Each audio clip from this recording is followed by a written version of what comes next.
You're listening to the We Are Libertarians podcast network. Find all of our shows at wearelibertarians.com.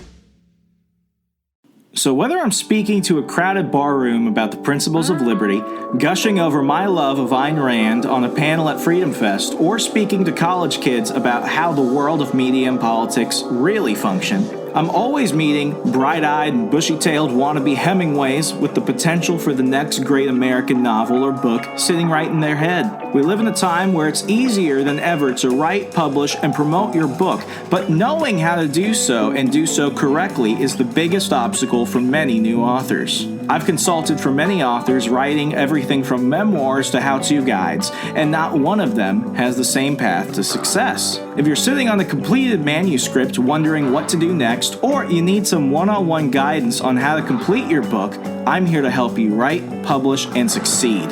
Email me today at the subject line, book, and I'll provide a 15-minute free consultation, absolutely free. Oh, I already mentioned it was free. How about that? 15 minutes free. Check out my email in the show notes today and contact me with the subject line book for your free 15-minute private one-on-one author's consultation. And let's get started on your road to success.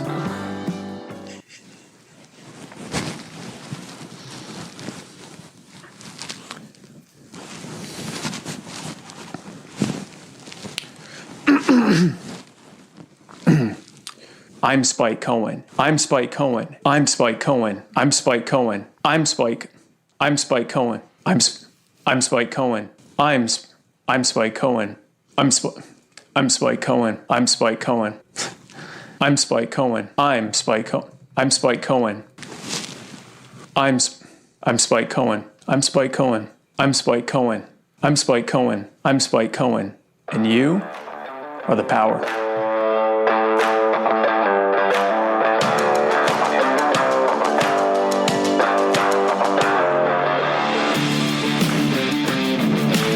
Prepare yourself. You're on the run with Remso W. Martinez. I went ahead and did what none of you were willing to do because I love you. I watched all 12, 13. I watched the entirety of the Libertarian Party National Convention on YouTube over the weekend because I hate myself. And I think I'm a lesser person for it, but you know we're gonna start this off. You read the title, you know who's on here. I think I'm Spike Cohen, and you're the power, or am I the power and you're? No. You are the power. I'm Spike Cohen. I'm Spike Cohen. No. I'm Spike Cohen. You are the power. I am the power. You are the power. I'm Spike Cohen. I'm the only one. So it's basically a giant Venn diagram. On one side is this gigantic circle that says the power. And then there's this tiny little dot, and that's Spike Cohen. And they do not interlap. So we are literally the power, and you're literally Spike Cohen. Yes, that's correct. You are literally the power. I am literally Spike Cohen. And now you are literally the vice president. Yes, well, literally the Libertarian nominee for vice president, which I'm told is the easiest path to the vice presidency. So I'm pretty excited. Of course. And things went in a direction that a lot of people thought were tame, typically for Libertarians. Right. I mean, I've seen the last couple presidential nominating processes, and I remember in 2016 we had a brokered convention for both the president and the vice president. I gotta say, this was tame. It was actually incredibly boring, and that's something that most people can't say about libertarian conventions. And within literally a day, now everyone in Libertopia and third-party politics now knows that you are literally Spike Cohen. How does that feel?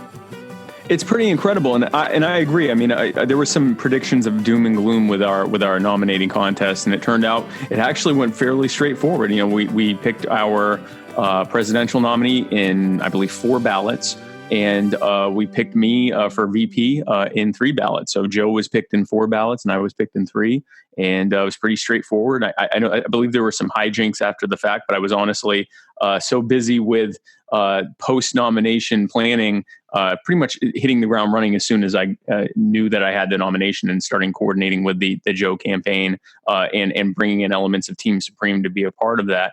I don't even know what happened after that. Honestly, I haven't been following it, but it went pretty straightforward, and it's pretty incredible to go from, I had somewhat of a profile as, the host of My Fellow Americans and co-host of Muddy Waters Media, and the campaigning I had been doing up until that point, completely different from now, being the actual nominee. The actual level of, not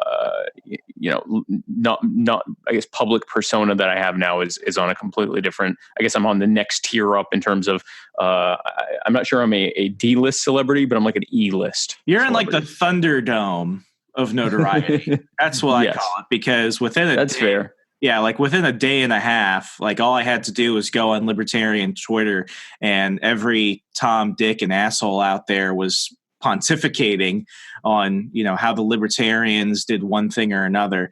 And we can touch on that in a minute. But as somebody that has literally done every function of a campaign, from being the unpaid door knocker to being a campaign manager, the one thing that I've never been is a candidate. And I'm always curious, when you heard that you got the nomination, what was the first thought going through your mind?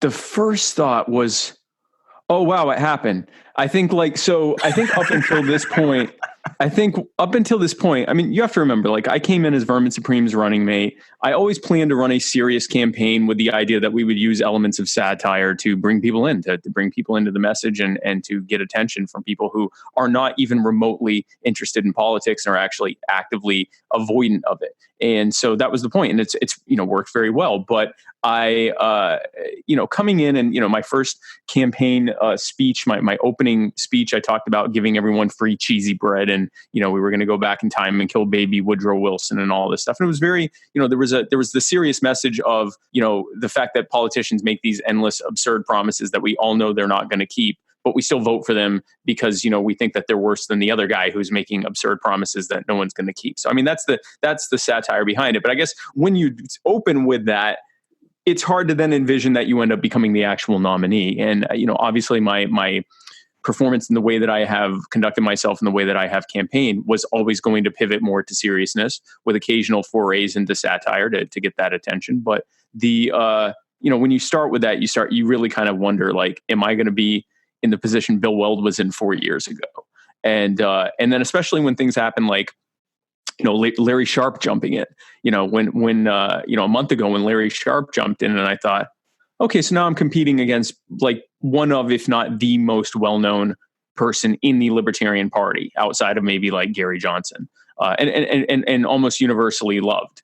I thought, okay, well, now this is, I'm now in an uphill battle, and whether I was or not, to continue to do well and actually get the nomination, it definitely was a, oh, wow, this really happened. And then from there, kind of hitting the ground running, like, okay, well, now that I'm the nominee, now that all the phone calls to delegates and the door knocking and housing projects and the campus tours and everything else, now that that's all paid off, well, now what? Now what are we going to do? And that's what we've been doing. In the first, I believe we've already raised close to $100,000, and we've had thousands of volunteers come in. We're having to onboard people to be able to onboard more people. It's the rate of growth within the campaign. That's a good problem to have. It's an incredible problem to have. And so we're building an incredible campaign team, and our social media team's already going pretty well.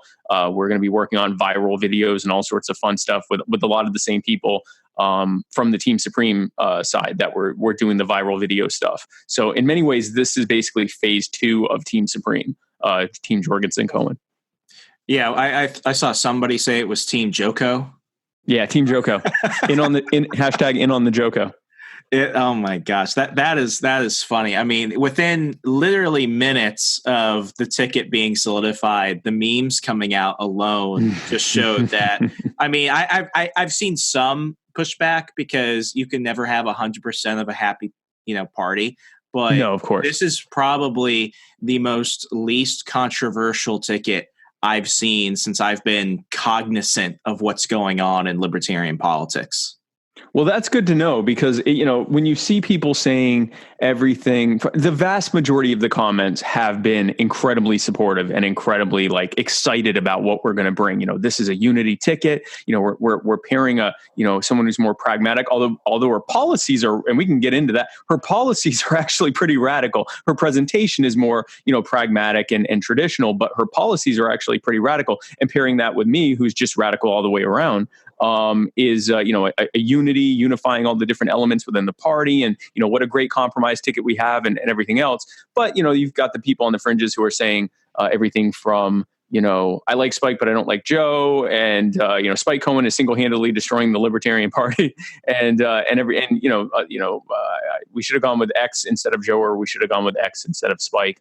But those are definitely in the minority, and decidedly in the minority. The vast majority of people right now are supportive and behind this ticket. And this is growing pain stuff, Yeah. No one got 100% of what they wanted. And I think the pragmatic side, especially where they're used to getting all or almost all of what they want when it comes to the actual top of the ticket nomination, for them to have someone who is both in presentation and in policy a radical, I think they're getting used to having to have made a fairly good concession to the radicals and the Mises people and the audacious people, which is really what I was.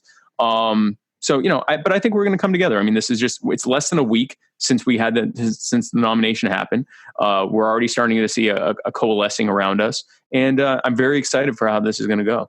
Yeah, I mean, my only concern was that I had never heard of Joe.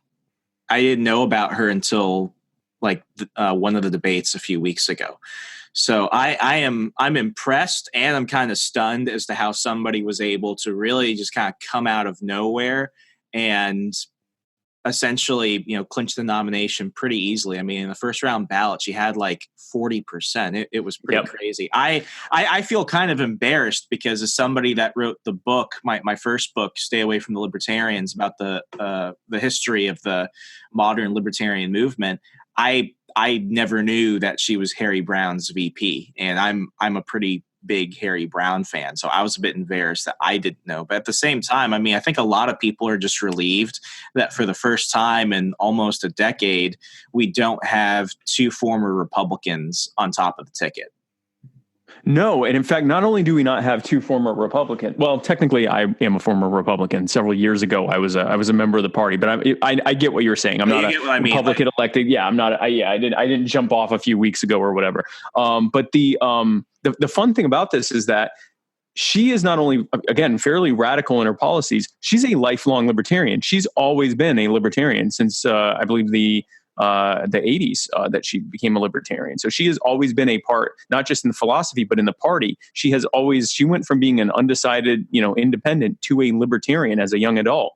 And I've been a libertarian for many years as well. And we're both fairly radical. This was for those who want to have a ticket that is principled libertarians who are partisan libertarians. We are not just principled as, small L libertarians, but we are principled to the actual idea of having a libertarian party. This is a fantastic ticket, especially because, again, it unites the prags and the audacious people and the radical people and the Mises people and the Waffle House people and, all of the different camps. I did just add the Waffle House caucus. A very contentious bunch. The Waffle House caucus, I try to tell people we're 500 strong now. We are, and I say this as the head, the all-star special of the Waffle House caucus. We are the fastest growing by percentage caucus in the Libertarian Party. And then so especially it's chunked and fully loaded. Chunked, fully loaded, and smothered and covered. We are here to smother and cover the Libertarian Party and leave everyone alone. And that's the thing. We've united all the factions, and we now have a pretty strong ticket going into the general election. And also, what a great opportunity. You've got the imagery here for a lot of people that vote who really don't get into policy. They're looking at it in a very, I guess, base first impression way of looking at things kind of intuitively. You have these two, very old men with credible rape accusations against them who have a history of, using the government to victimize others. And then you have this, woman who is a self-accomplished business owner and senior lecturer and a psychologist, a doctor, she's, she doesn't have credible rape accusations against her. She hasn't used the government to harm anyone. And she, what a great contrast for us to put in front of those two. Yeah, and it's about time we go ahead and address the hairy elephant in the room. This is how you know that things are getting real. Yes. Within literally 24 hours, Nipplegate happened. Oh, gosh, yes. Nipplegate is proof that people will always find something to bitch about, even if it's one of the most out of context things ever. Right. And when I saw people sharing photos of you shirtless, unless you would like to accuse that of being somebody else who stole your identity, which you were definitely not. No, that was those are all the ones I've seen anyway. Were all of me. Now, some of the Photoshops have gotten extremely creative where suddenly someone else's head is on it, or, my chest has been added to someone else's body in weird situations. But the original photos, my head over your body. Yeah, your head over my body, that kind of stuff. That stays on my screensaver. That's good. Yeah. I mean, I've heard some interesting stories of what people have done with my pictures. And so I can't vouch for that, but the original photos are definitely all of me. Yes. It was so funny in a way, because it's like you expect that stuff to happen, but when you actually see it happen, it's insane. Reason Magazine, when they went ahead and wrote their story about who was running, they went ahead and showed the photo of you shirtless on the beach. They could have picked anything. They could have picked anything. They chose that one. Then I'm seeing a lot of Beltway libertarians who were frankly hoping that the LP would give a child sacrifice to Justin Amash, who were saying, this is why I'm not part of the LP. It's like you always find reasons not to. Yeah. So most of the people that I'm seeing that are the most upset are people that really, like, they're not as active in the party, and that's, everyone has a right to their opinion. And the beauty of what we're doing with our campaign is, well, first of all, let me address Nipplegate.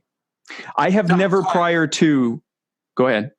Oh no, I was trying to throw like Law and Order music, like dun dun dun dun, that bong bong. Let's address this. Prior to my going on the Chris and Jesse show, which is like a late night, comedy podcast for libertarians, I have never campaigned or podcasted shirtless prior to that, and I don't plan on doing so afterwards. So it's very interesting that people that have very little impression of me think that I'm like always topless. We did our first joint interview live on the Libertarian Party channel, me and Joe did last night, and it was very, very well received. And I was shocked at the dozens of comments from people going, "Oh wow, he's wearing a shirt, thank God." And I'm like, I usually am wearing clothes. Like, this is not, I don't do interviews topless as a regular thing. What all of that was, what Nipplegate was that as soon as I announced, people seized on the fact that my profile picture on my personal profile is of me lying on the beach, which people typically want to not have a shirt on while they're at the beach. And so people were mad about that. And they were mad at the picture, my profile picture on my actual campaign page, which shows me helping to raise money for the Libertarian Party of Georgia. We were actually auctioning off dad bod calendars, which I'm Mr. April, libertariandadbod.com. If you want to get yours today, only $12. And so we were raising money for the state party by auctioning off signed copies of the calendar. And I was like, oh, hey folks, here, maybe this will help you do it. And so I unbuttoned 2 buttons from my shirt and kind of pull it back or whatever. And people got a kick out of it. We raised hundreds of dollars on these like $12, calendars. And it was a cool thing. So I put that up as my picture. People are losing their minds. Oh my gosh, his shirt isn't fully buttoned. And so I leaned into it. I kind of Lenny Bruced it. I'm like, you know what? This thing is absurd. Let's go to the full level of absurdity and have a grown man sitting in a chair with no shirt on. And that just to show, like, this is what you're angry about. This, of all the things that are happening politically, of all the things that are happening, in LP, party intrigue and what we're trying to do moving forward, this is what you're angry about. This is what you think is going to make the general electorate hate us, is me not wearing a shirt once. and not wearing a shirt a second time a year ago when I was at the beach. It just kind of, it went ahead and gave everyone a jolt, both to the people, and there's also an element of, there are some people who want me to campaign like vermin now to take the vermin mantle and campaign like vermin. And there are others who want me to campaign like Joe. I respect Vermin and Joe greatly. I'm going to be campaigning very close with Vermin and with Joe. Vermin's going to be helping us with the Joe Jorgensen and Cohen ticket.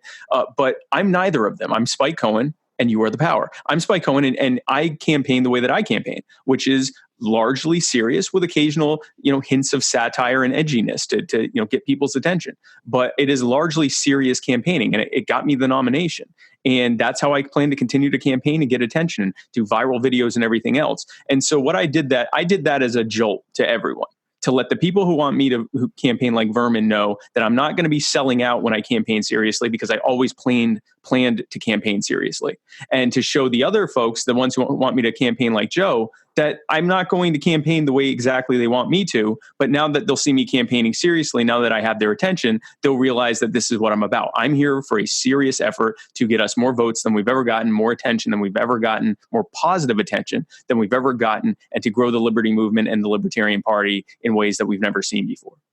I just find it always fascinating how during election cycles, people just suddenly become so puritanical.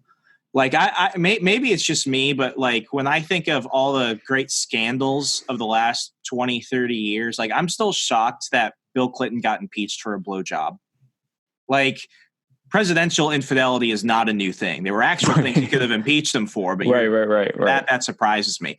And even when it comes to things like what was her name? Katie Hill. She was that congresswoman from California that got in trouble for sleeping with one of her staffers. I wasn't upset that her and her husband are into some kinky shit. That's them. They could do whatever they want. They could be public about it.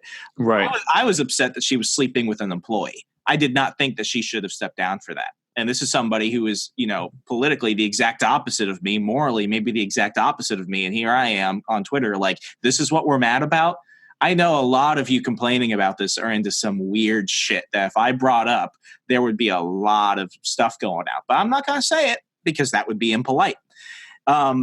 This is just really an example of how people will go ahead and rationalize anything to make controversies out of nothing. Were you kind of anticipating this to happen, or were you kind of caught off guard that of all the things that they were going to take apart, that was it? I think that, I gave them the thing to take apart, right? So here, let's all focus on this absurdity and we can all get it out of our systems, and now we can move forward and campaign. There are going to be growing pains because, again, no one got 100% of what they wanted. And even though the Libertarian Party is a party that was founded by radicals, it was founded by anarchists and radical minarchists to push the ending of the cult of the omnipotent state. And we still say that to this day, and our platform is very radical. There are a tremendous number of pragmatists and moderates that are in the party that do not want us to. They want us to be on the ground, campaigning and helping and everything else, but they don't want us as the actual candidates. And they have a right to that opinion, but ultimately the radicals came together and got the most radical of the prags, which is Joe, and me. Which is, I'm very radical. I believe, my understanding is I am the first professed anarchist to be running on a major presidential ticket. And so, a lot of people aren't going to be happy about that. I am someone who is not against using humor because I recognize that the vast, vast majority of people they don't like politics. They're sick of it. The reason that, the Daily Show and late night TV are the main ways people get the news is because they don't like getting the news, in a straight, non-humorous manner. Even the regular news adds humorous items to keep people's attention. You have to use humor. You have to use some kind of entertainment to keep people's attention. And I do that. I don't come in with a clown nose and go honk, honk, hey kids, every single time I do something, but there's an element of humor there that I use. And I use it at, strategic, artful times and in the appropriate spaces to do so. And so, yes, they're going to find that to focus on. I think also people tend to get inoculated to things. They see things and which was another reason why I did an initial jolt like that, because now, anything else isn't going to look quite as crazy as they might have thought before. Because ultimately, and I think you're right, there is a puritanical, a lot of people who become incredibly concerned about what ex-voter is going to think, what older voters are going to think, what rural and suburban voters are going to think. Those people have senses of humor too. Those people are not interested in politics too. They're not going to immediately be turned off. So I think there's a little bit of over concern about what people can and can't take. I think people enjoy being entertained. People enjoy getting a poignant and engaging and dynamic way of messaging. And, again, there's going to be growing pains. It is a compromise unity ticket. There are going to be some people that have problems with different aspects of that. There are people that have problems with stuff Joe has done and said, and I've worked my best to talk to them about how, again, this is a compromise unity ticket to unite the party, and we're not all going to get 100% of what we want, but I think we're going to do really well. I think this backlash may have also helped you in one way, because the one thing that I did find on Twitter is that you got a lot of support from people that may not have even known what the Libertarian no Party idea who I was. Yeah. Yep. And I'm talking about the free the nipple people. Oh yeah. Yeah. I've got the free the nipple people. I've got a lot of, I was very, it was very heartening. I did not know that the free the nipple thing was that big of a deal for some people, but they are willing to fight to the death to free the nipple. Well, it's, and I think it's part of a bigger thing about, I'm sure some of them just really want to free the nipple, but I think that there's also, the nipple is important. The nipple is extremely important, but it's also it's also a bodily autonomy thing, right? Like it's, if there's this constant stigmatization of the possibility that you might see someone's nipples, like again, in my my state party page, you don't see any nipple, or my actual campaign page, you don't see a nipple. You just see literally Spike Cohen. You see 2 buttons down. That's it. Like this is what people are seeing, and so this isn't even free the nipple. This is free the chest hair. Like this is free, because I do believe that's part of it. I do think there's some chest hair shaming. I don't want to say for certain that's it, but I would be curious. I would be curious of an alternate timeline where there's a lot of chest hair insecurity. There's a lot of chest hair derangement syndrome out there, and it precedes me. I certainly didn't start it, but all this to say that I think that a lot of people who do not present exactly the same way as everyone else, or as the way that most people do, are seeing that even though I typically do dress more traditionally, even though I do typically present more traditionally, and sometimes I just act a little silly, I think that they're feeling somewhat represented among a bunch of people who are so concerned with what, some hypothetical person that lives in Peoria is going to perceive all of this. I think they're happy to see that someone's actually saying, you know what, it's not a bad thing if I've occasionally unbuttoned my shirt. Especially when you show the context of it. Exactly. Yeah. It's ridiculous. But moving on to brighter, more shirtful things, if that's a word. now since I'm onto more shirtful things. Onto more shirtful things. #shirtful, folks. Let's make it trend. Yeah, let's definitely do that one. onto more shirtful things. I like that. I'm gonna make that a thing in the Joe Cohen Facebook group. I think that's great. #JoeCo, #shirtful. #shirtful. Oh wow! See, folks, magical things happen. Now, since you're in full general election mode, what are the things that you see as challenges, or what are the things that you're actually excited to do now, since you really get to just head straight forward towards November? Right. So our biggest challenge is also what's the great equalizer, which is that because of the nature of things, where in most places everything is still shut down, and we don't know exactly, or I shouldn't say everything is shut down, but large gatherings are shut down. So like there's some question as to how many of these things that we would typically go to, gun rights rallies, pride parades, Freedom Fest, Pork Fest, these things right now are scheduled to happen, but if things change, they may not be happening. Going to large parades and rallies and stuff and doing retail politicking there. And of course, we always have the challenge that corporate media wants to do as little covering of us as possible, which again is why it's helpful to do things that grab attention, to kind of force them to pay attention to us. That was, has been what Vermin has been an expert at, and what we're continuing to do moving forward. But in another way, it's been it's actually helpful to us, because Whereas in the past, Joe Biden could go fill up a stadium with AstroTurf and have, 50 or 100 people behind him, so that when you're watching him on TV, you're seeing all these people behind him and getting these sort of, subliminal cues about inevitability and popularity, that all these people love Joe. They're all wearing Joe stuff, and, all these people love Joe Biden. All these people love Donald Trump. Why don't you? Why aren't you voting for them? That's all gone now. Like I like to say, we're all just a bunch of schmucks in front of our webcams right now. And, the beauty of that is that they're schmucks in front of their webcams with terrible ideas who have to explain the dystopian nightmare scenario they've created for all of us. We're in front of our webcams explaining how they did that and putting them on the defensive. And, we have the best ideas. We have ideas for how to make sure something like this never happens again, or at least not to the extent that it has. Now, our challenge is actually getting out in front of people. But again, the beauty of that is that things have really been equalized. We can do viral marketing. We can do stuff that gets people's attention. We can do stuff that earns us that kind of media, so that we get on, the bigger podcasts like Joe Rogan, so that we get on, major, like Fox Business and CNN and MSNBC and Meet the Press and all of that stuff by utilizing a viral, a marketing that is with a gear towards with an eye towards viral marketing. And the beauty of that is that it also is, once we get that attention, it's actually cheaper to implement, because, we don't have to go anywhere. Everyone's doing things remotely anyway. So in many, many ways, the way that we campaign, it's always going to be challenging. They're always going to do everything they can to try to keep us out of debates and everything else. But we have a tremendous amount of opportunity to harness the kinds of things that we have been using up until now to get our name out there and to get word out there. And there's so much stuff I can't even tell you about yet that's coming down the pike.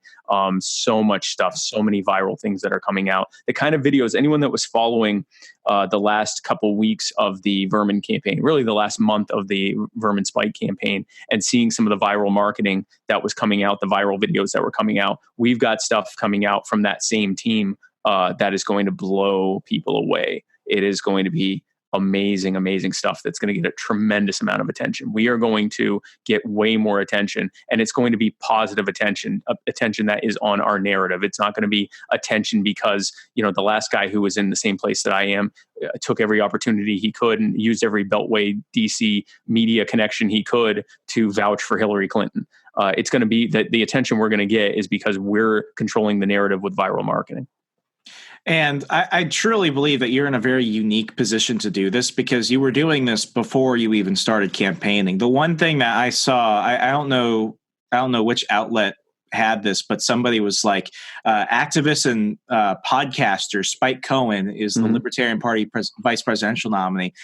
The way that they phrase that itself, it's almost like they put podcasting in a negative light. Oh, of course, yeah. That personally bothered the shit out of me. Because I'm like, well, wait a second. Right now, Joe Rogan is sitting on $100 million a year because he started a Google Hangout like a decade ago, getting high with his friends. And now he is essentially the mainstream media. Yep. But and it's we're talking about podcasting. Joe Biden is primarily campaigning by podcast. And everyone is primarily campaigning by podcast. Who better in that environment that we're in right now? At the era of Zoom and Skype and, Google Hangouts and, podcasts, who better to be campaigning on the Libertarian Party ticket than someone with years of experience doing live podcasts and who has a team behind him that does viral marketing? This is the way. This is the way that the LP is going to get more attention than we ever could have in this situation or any other. And as things open up, we will certainly be doing more in-person stuff and leveraging that for media attention as well. But the bottom line is that we already know that the facts are on our side. We know that the philosophy and the morality of things are on our side.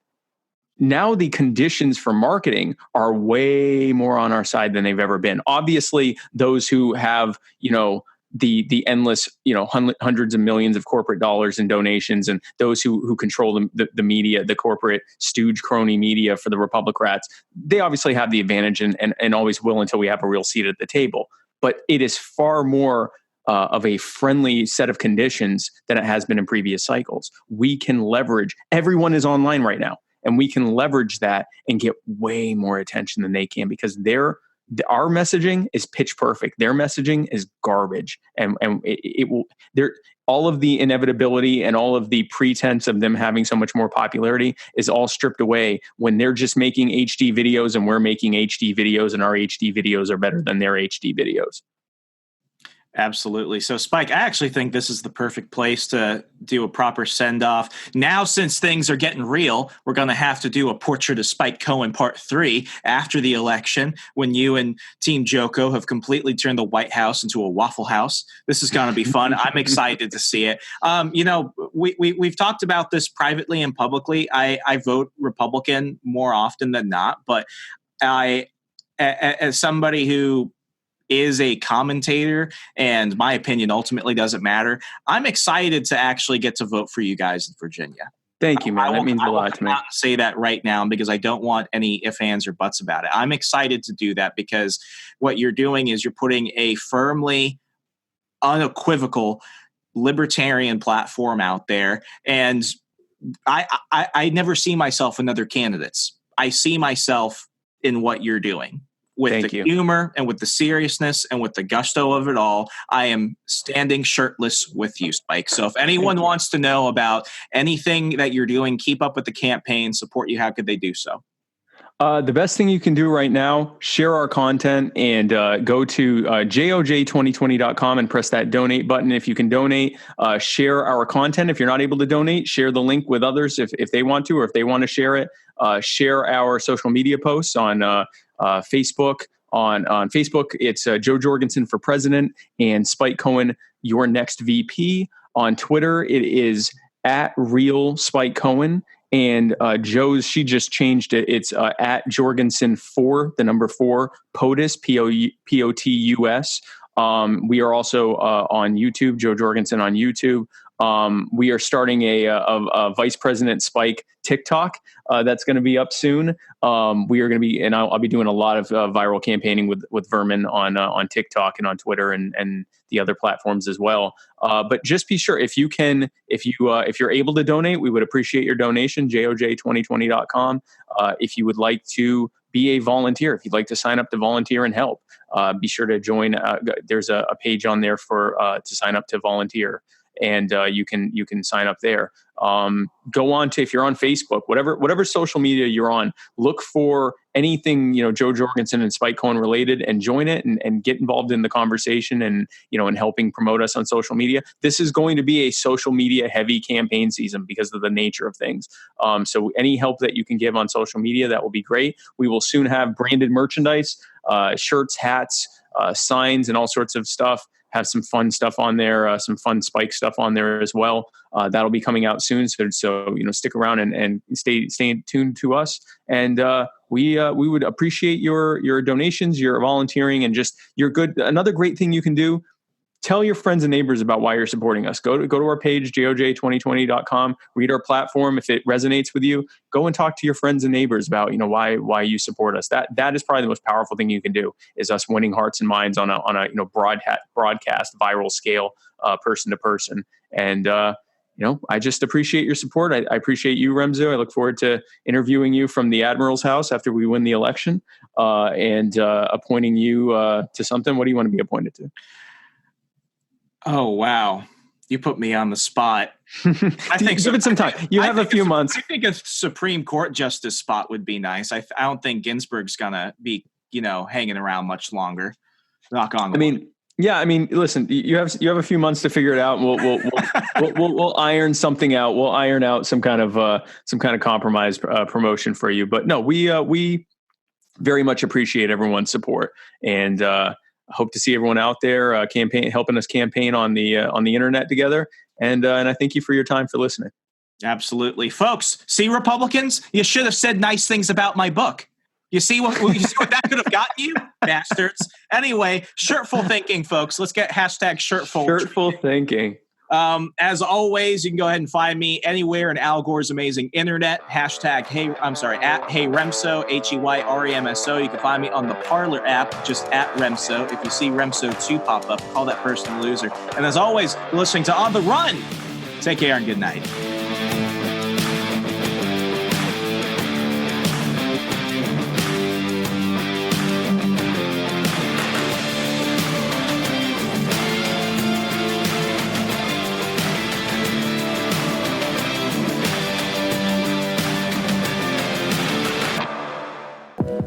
Check out our other shows and more from the We Are Libertarians Network at wearelibertarians.com.